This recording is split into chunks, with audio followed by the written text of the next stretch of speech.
বিসমিল্লাহির রহমানির রহিম।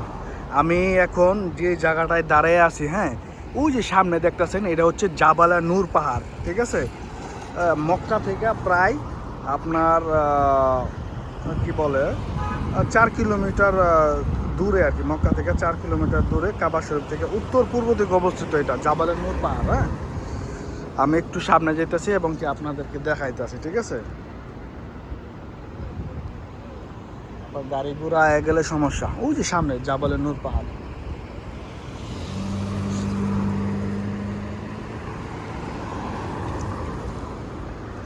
ওই যে সামনে জাবালে নূর পাহাড়, দেখছেন কত সুন্দর সুন্দর কবুতর। আল্লাহ মাশাআল্লাহ, আল্লাহ এটা দেখার তৌফিক দান করছে আমারে, লাখ লাখ শুক্রিয়া।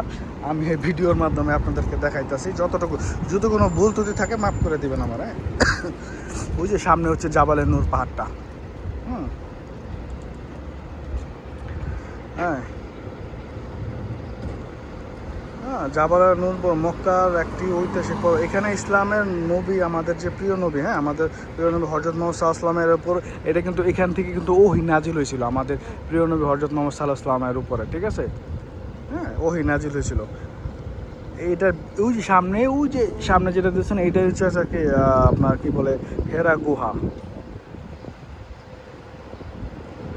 জাবালা নূর নামে আলোর পর্বত পাহাড়।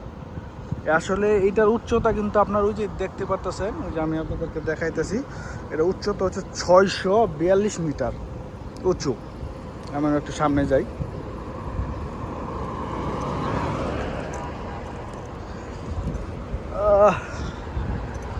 হ্যাঁ, ওই যে সামনে এই যে দেখছেন, ওই যে উচ্চ।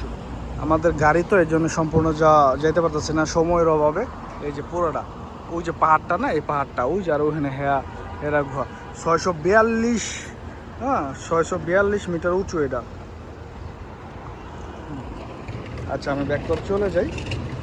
এখানে কিন্তু আমাদের প্রিয় নবী হযরত মুহাম্মদ সাল্লাল্লাহু আলাইহি ওয়াসাল্লামের, হ্যাঁ, এখানে কিন্তু নবুয়ত লাভ করছে। ঠিক আছে, ধন্যবাদ সবাইকে, দেখা হবে নেক্সট ভিডিওতে। হ্যাঁ।